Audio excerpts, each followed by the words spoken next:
Hello everyone, welcome back to Space for Edit, where we talk all the ins and outs of interior design industry. And today I'm bringing you another video full with tips and tricks on how to take your interior design project from start to finish. I will take you through the stages of an ideal interior design project just to show you how much work and effort is put into delivering and designing these beautiful spaces. So we better get onto it because there is a lot to talk about. And as always, I am speaking from my own experience, and this is how I like to structure my project. Someone else might find a different or a better way how to do things, and hopefully it will help you as well. So this meeting would ideally take place on site when you meet the client for the first time, so you can actually walk through the space and see what you're talking about and what your client is referring to. It is very important to listen and take notes at this stage. Clients usually like to take the lead in the beginning, and after that, if you still got some questions or you want to clarify something, then you got your notes to refer to. And you just come across a lot more professional and prepared for this meeting. It is also very important to establish a good relationship between yourself and your client. Now, what you really want to find out at this stage is your client's budget. Trust me, you do not want to spend all the time throughout the concept design stage developing your designs, putting your energy into it, your ideas, and at the end of it, all your designs can't be delivered because there's simply no money for it. Before a site survey, you would ideally want to have a printed PDF A3 size as your reference. This way you can move around the space, take notes, your dimensions, and just double check that all the features that have been put out on this plan are still there. Sometimes some changes are made throughout the building process or throughout the years, and the plans have not been updated. So it's good to know this before you go back to your studio, sit down and start the design process. I am planning to take you out on a site survey with me, so make sure you hit that subscribe button and get notified when this video comes out. So when you go back to your studio, you've got your client's brief, you got your dimensions, you got the site photos. It's time to put it all on the paper. You will want to extract all the relevant information about the look and feel of the place, the style of the furniture that your client wants to use, the general atmosphere. So what you will need is a go-to list every time you want to just double check that you are going in the right direction with your design. Once you know what the vibe and the look and feel of the place is, you can start your research. And make sure you gather enough examples for all the elements within the interior space. This could include images of furniture, of flooring and finishes, of lighting fixtures, the overall look and feel, anything that relates to the project. And make sure you stay organized with your research, because it's going to be a lot easier later on when you need to refer to something that you've seen before. And remember, this is really a concept stage, so don't hold yourself back and don't cling on to one item or one image that you really feel like is working. If the whole picture is not coming together, make sure you stay a bit more flexible and explore some other options out there. Most likely your client will want a few different floor layout options. I would suggest to have two main options and another one that has a slightly different twist on your favorite option. This way you can lead your client towards the best solution for the space. These drawings are usually produced in AutoCAD, so make sure your templates are set from the beginning and you stay on top of your drawing titles. Also, constantly cross-check your notes throughout the design process. It could be things like seating numbers, the overall flow of the space, any sort of references or case studies that your client has sent to you. Make sure that all of that is reflected in your design proposal. Mood board is an essential element in the concept design stage. If you have a really strong mood board that supports your concept, you can really gain your client's trust and attention. Some companies like to keep it simple and stick to the same layout so you know what you're doing every single time. Other companies like to give you the freedom to improvise, and for other concepts it might be easier to just create a presentation style document where you can go into more detail slide by slide. Always want to look for ways on how to add value and detail to your proposals, whether it's via description boxes or you would like to involve more audio or even video to really support your concept and make it nice and juicy. So as an addition to your concept proposal, you might also have to put together a budget quote, which is basically an estimate of all the costs that will be involved to supply and deliver your proposal. It could be quite a painful process for quite a few reasons. You might not yet have a specific enough design for your contractor to come in and put a price next to. The same goes to the furniture, to lighting, and contractors sometimes can be quite awkward when it gets to this stage, as they might see it as a bit of a waste of time. So good luck and be prepared for this, as it is a daily struggle in interior designers' world. Now this is where it can get quite ugly at times.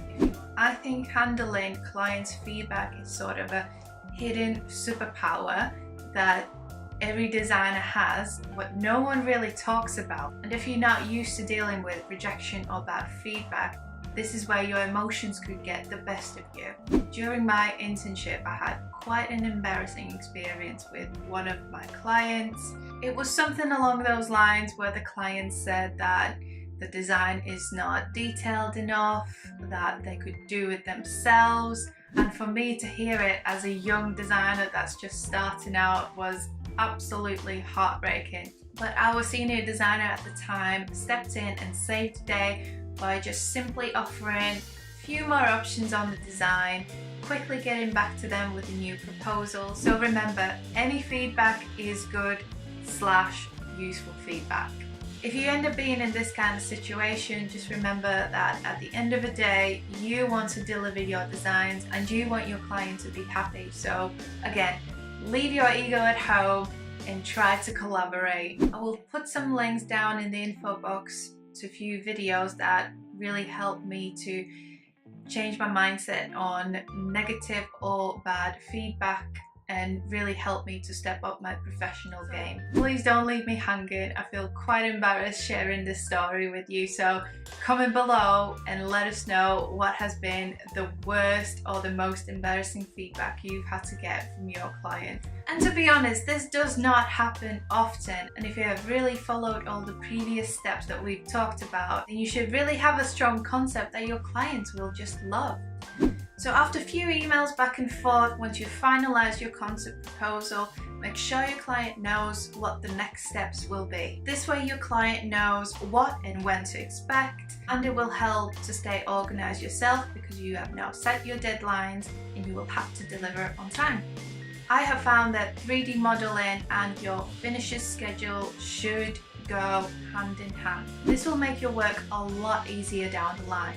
The beauty of 3D modeling, as you are designing and developing your designs, adjusting and developing again, you can apply and visualize your color schemes and your finishes straight away. It is also handy to have a spreadsheet where you have all your materials and finishes listed. All the information is there, from prices to suppliers details to delivery times. Anything is noted there. Trust me, it is so easy to get distracted and lose information while you are working on multiple projects at the same time, and you will be thankful for this list later down the line. As far as 3D modeling software goes, there's plenty to choose from. I have worked on Google SketchUp, ArchiCAD, V-Ray. I know that some companies use 3D Max and Revit, but in my opinion, the quickest and easiest tool is Google SketchUp, and it's free. You're welcome. And in the past year, clients have been really asking for that sort of a sketchy look and feel, not as much the sleek rendered look, you know, the sort of a photography type of visual. So Google SketchUp have got a lot of settings within the software that are easy to manipulate and combine to achieve this look. So this is the big day! By now you've probably spent weeks and days on it and you know your project inside out, so it really feels like your firstborn child. Obviously, there are a few differences between presentations in person, where you go and see your client, visit the site, do the whole setup, and between presentations that are sent through your email. But the main purpose of the presentation stays the same. You want to make sure that everything that has been brewing in your head, that you've been planning and designing for weeks and weeks, is successfully translated onto these presentation documents. You also want to make sure that in a way you show the design process, maybe visualize the stages that you've gone through, or make sure to include slides that show the designs at the very beginning and as they have changed throughout the designing process. Or if you have the chance to meet people in person, just make sure you include that within your presentation speech.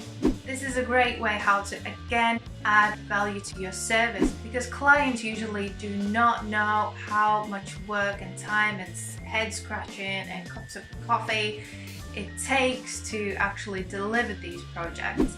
So you want to make sure that you deliver this information in sort of a straight to the point, non-complaining manner. So after you've had a great client meeting, you get so much praise, and your boss decides to give you a bonus for such a great job. Right, did I say this is an ideal project? But anyways, after a presentation, you still might have to make a few little changes to your visuals or to your boards in case your client wants to take your work further on to a different meeting. But after all that is done, there are two scenarios. First, you either say goodbyes for now and keep in touch, or second, your client might want you to work on the drawing package. Depending on the size of the project, this can be a very long, soul-destroying process. So it is important to again stay organized as you can be. So drawing packages usually cover every aspect of your design in more detail. It could be general floor layout, flooring plan, ceiling plan, decorative and ambient lighting plan, wall coverings, wall elevations, small power, drainage, anything. It could be hell of a lot to work on. And the detail of these drawings usually depend on what sort of a relationship the design house has got with the contractors. It could be quite detailed as well as quite indicative. But if a very high level of detail is required, usually interior designers don't get involved in it. Maybe you will pass these on to an architect or an interior architect. So as we've discussed before, you should already have the finisher's schedule. So it should be just a matter of time to make some quick changes, take some bits out, add some other in, and you should be done. If your client has agreed to carry on with your suppliers, then you most likely will have to either update your budget quote or you will have to make a FF&E schedule. FF&E stands for furniture, fixtures and equipment. FF&E schedule should include all the detail about the project. Your selling price, not buying price, by the way. This is where a lot of companies and a lot of designers make their money. They put a little bit extra on top of their buying price so they can sell it at a higher rate and commission the little extra that they've managed to get on top of the product. Once again, this document will help you to ensure that your design and proposal has been delivered within the client's budget, which is a very important thing if you would like to get a repeat business from your client. Ideally, designers like to get involved in this stage just to make sure that everything is installed the way that designer has intended to. There will be quite a few site meetings, multiple calls between your contractors and your suppliers, because things go wrong all the time, every single time. Even the ideal and most smooth going projects have some hiccups down the line. Another tip of the trade, always try to get good images of the projects that you have worked on. I have worked on so many concepts and projects that I have not seen in real life, so it is a real shame now that I can't physically add them to my portfolio. So the cherry to your cake, the fuel to your next design adventures is the final client feedback. As you can imagine, it can get very on motivating to work in this industry if you do not get that feedback and that sort of a closure. Ask any designer, they will tell you that their favorite part and the reason why they do interior design is to see this final product, to hear their clients' feedback, and to see their spaces used as well. As you can see, there is a lot of work and time put into delivering projects from start to finish. What I would love to know is, do you have a favorite stage within the design process? Or if you are new to interior design industry, is there anything that you learned today that you didn't really think that interior designers have to do? Let me know in the comment sections below. Like this video if you know what it is like to take a project from start to finish. Thanks again for watching and for tuning in today. I hope you find it inspirational. I hope you learned from it. Thanks for watching. See you soon.